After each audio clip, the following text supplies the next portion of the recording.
जैसे कि मैम आपने पहले भी रिपोर्टिंग किया था, ये इलीगल कंस्ट्रक्शन हुआ था आपके सहयोग से, एमसीडी के सहयोग मैम। मैंने ही लास्ट टाइम आपको बुलाया था कि हमारी कहीं सुनवाई नहीं हो रही है, and thank you very much कि आपकी कवरेज के बाद हमारी सुनवाई सुनी गई और एमसीडी ने इस पे एक्शन लेने की कृपा करी हमारे। मैम उनका बस ये था कि ठीक है, अब ये बात हाईलाइट हो गई है तो हम लोग इस पे एक्शन लेंगे। उन्होंने उन्होंने उसी के अकॉर्डिंग इस पे एक्शन लिया है, जो इसमें मेंटेनेंस डिपार्टमेंट है उन्होंने इस पे एक्शन लिया। और लास्ट टाइम भी कोई न्यूज रिपोर्टर आए थे, उससे पहले तो अच्छा आप ही आए थे, राइट। तो उससे पहले तो मैं अंदर ही रहता हूँ। तो लास्ट टाइम जब मैंने वो न्यूज रिपोर्टिंग देखी थी, उसके बाद मैंने जब से इसको नोटिस करना स्टार्ट करा, मैं यहाँ खड़ा होता था और भाग के सीधा अंदर, क्योंकि कभी भी गिर सकता है ना। सटीक खबरों का सीधा असर। आप देख रहे हैं एनसीआर समाचार, सच्ची और पक्की खबरें। नमस्कार, मैं नमिता चौहान और आप देख रहे हैं एनसीआर समाचार। इस वक्त हम मौजूद है बटला हाउस, ओखला विहार में, जहां पर मैंने एक बार पहले भी रिपोर्ट बनाई थी और रिपोर्ट इस पर बनाई गई थी कि गली के बीच में एक 3 माले की बिल्डिंग बना दी गई थी जिसमें लोग रह रहे थे और ये अवैध रूप से बनाई गई थी, जिस पर लगातार कई सालों से केस चल रहा था। बावजूद इसके इस पर कोई एक्शन नहीं हो रहा था। बिल्डिंग की स्थिति कुछ ऐसी थी कि वो बहुत ज्यादा जर्जर हो चुकी थी। आसपास के लोग सभी परेशान थे। गली में जितने रहने वाले लोग थे उनको डर था कि कभी निकलते वक्त अचानक बिल्डिंग उन पर गिर पड़े तो क्या होगा, किसी की भी जान जा सकती थी। और सुनने में ये भी आया था कि एक महिला की जान जा भी चुकी थी। इस वक्त वो सभी लोग हमारे साथ में हैं जिन लोगों ने हमें पिछली बार बुलाया था, जिन लोगों ने शिकायत की थी और इस पर एमसीडी भी कार्रवाई नहीं करी थी, मैं आपको बता दूं। और जब कवरेज हुई, रिपोर्ट बनी, उसके बाद इस पर अब लगातार पिछले 3 दिनों से कार्रवाई हो रही है, इसे तोड़ा जा रहा है। सीधे उन लोगों से बातचीत करते हैं जिन लोगों ने हमें बुलाया है और जिन लोगों ने हमें पिछली बार भी बुलाया था। आखिर उनका क्या कहना है, क्या चीजें हो रही है और क्या पहले हुआ था। जी मैम। हाँ जी, बताइए, नाम बताइए पहले। मैम मेरा नाम एडवोकेट योगेश अरोड़ा है, मैं साकेत कोर्ट में प्रैक्टिस करता हूँ। एंड मैम मैंने ही लास्ट टाइम आपको बुलाया था कि हमारी कहीं सुनवाई नहीं हो रही है, and thank you very much कि आपकी कवरेज के बाद हमारी सुनवाई सुनी गई और एमसीडी ने इस पे एक्शन लेने की कृपा करी है हमारे पे। कोर्ट का क्या हुआ है? मैम कोर्ट में अभी भी केस पेंडिंग है, क्योंकि कोर्ट में ये लोग हमेशा डिले कर रहे थे और अभी भी उनका वहाँ पे डिले ही चल रहा है। अब ये है कि ये एक्शन हो रहा है तो उसका फिर कोर्ट का तो ऑब्वियसली बात है, वो केस वापस लिया जाएगा। अच्छा, कवरेज के बाद एमसीडी तक खबर तो जरूर पहुंची होगी। बिल्कुल मैम पहुंची थी। क्या उन लोगों की तरफ से कुछ और भी कहा गया आप लोगों? मैम उनका बस ये था कि ठीक है, अब ये बात हाईलाइट हो गई है तो हम लोग इस पे एक्शन लेंगे।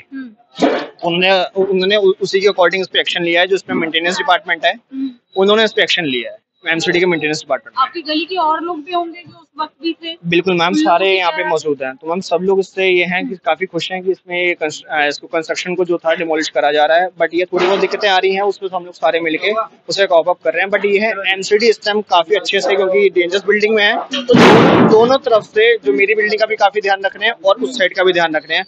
बट थोड़ी बहुत जैसे मेरी दीवार भी टूट गई है इसके अंदर, क्योंकि उन लोगों ने जो हमारी दीवार थी हमारी दीवार के अंदर लेंटर वगैरह डाल के उसमें कंस्ट्रक्शन कर रखी थी, उससे थोड़ी बहुत दिक्कत आ रही है हम सबको। एक बार पहले की स्थिति बता दीजिए, मकान की क्या स्थिति? मैम इसमें नीचे की तरफ 6 पाए हैं, 6 में से 5 झूल चुके हैं और एक पाए था जिसके ऊपर ये बिल्डिंग स्टैंड कर रही थी। और ये जो मकान कंस्ट्रक्ट हुआ था, जो सिल्ली टुकड़ी होती है जैसे पहले बनाया गया था, उस जो सिल्ली टुकड़ी पे कंस्ट्रक्शन करी थी इन्होंने, जो कि काफी ज्यादा डेंजरस होती है ये जिसका। और इसमें सारा दिन पानी टपकता था। ये लोग आपके गली के, उनको भी बुला लीजिए। जी बताइए, पहले क्या कंडीशन थी इसकी और पहले आपको टूट रहा है तो अब आपकी क्या राय है? नहीं, मेरे हिसाब से इलीगल तो बना ही हुआ था। ऑफकोर्स वो तो लॉजिकली पता चल रहा है कि जो है सड़क के उसके स्ट्रीट के ऊपर बना दिया, ऊपर तो कोई नहीं बनाता ना, आसमान ही नहीं दिखता है यहाँ से। तो हाँ, वो भी प्रॉब्लम थी और झर्जर तो था। और लास्ट टाइम भी कोई न्यूज रिपोर्टर आए थे, उससे पहले तो अच्छा आप ही आए थे, राइट। तो उससे पहले तो मैं अंदर ही रहता हूँ, इसके पीछे ही मेरा घर है।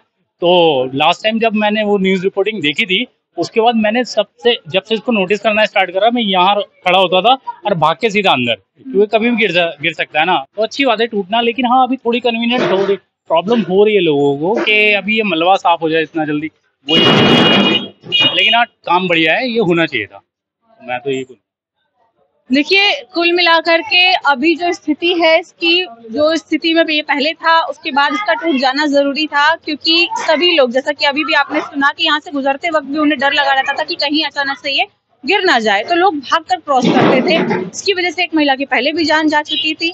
तो पिछली बार जब एनसीआर समाचार की कवरेज हुई थी, उसके बाद एमसीडी ने इस पर एक्शन लिया, क्योंकि ये अवैध था तो इसका टूटना जरूरी था और लाजमी भी था। तो आखिरकार इसका डेमोलिशन हुआ है, इसमें तोड़फोड़ की गई है और अब पूरी की पूरी गली में जितने भी लोग रह रहे हैं और जो आसपास के लोग हैं वे सभी अब राहत की सांस ले रहे हैं। उन सभी का यही मानना है कि अच्छा हुआ कि ये टूट गया, अब हम सभी चैन से यहाँ पर रह सकते हैं। जी बताइए। जैसे कि मैम आपने पहले भी रिपोर्टिंग किया था, ये इलीगल कंस्ट्रक्शन हुआ था आपके सहयोग से, एमसीडी के सहयोग से, और पीछे इतना नुकसान हो चुका है, इस पे पहला हथौड़ा चलते ही पूरा सारा झरझर होकर नीचे गिर चुका है। आप अब अंदर जाके देखेंगे फोटोज, तो ये एक बहुत काम अच्छा हो रहा है और इसमें हमारी बहुत हेल्प हो रही है, क्योंकि परेशानी तो है 4-5 दिन की, लेकिन काम बहुत अच्छा हुआ है और ये सबके सहयोग से ही काम हो रहा है, दिल्ली गवर्नमेंट से, एमसीडी से और यहाँ के लोकल की वजह से।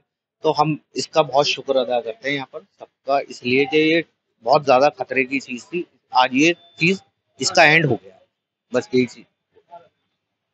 देखिए आखिरकार जो अवैध था उसे तोड़ दिया गया है और लगातार सभी का समर्थन इसमें मिला। जनता यहाँ की बहुत खुश है क्योंकि उनकी जो सबसे बड़ी प्रॉब्लम थी, सबसे बड़ी परेशानी थी, उसका आज निदान हो गया है। अगर आपके क्षेत्र में भी ऐसा कुछ हो रहा है, अगर आपके क्षेत्र में भी कोई समस्या है और उस पर कार्यवाही नहीं हो रही है, तो आप भी हमारे दिए गए नंबर पर हमें कॉल कर सकते हैं, मैसेज कर सकते हैं, व्हाट्सएप कर सकते हैं, या फिर हमारे चैनल की किसी भी आईडी पर कमेंट करके भी अपना नंबर हमें भेज सकते हैं, हमें अपनी शिकायत बता सकते हैं। हम आपकी सहायता के लिए जरूर पहुंचेंगे। बने रहिए हमारे चैनल एनसीआर समाचार पर। मैं आपके साथ नमिता चौहान, ओखला गांव, दिल्ली।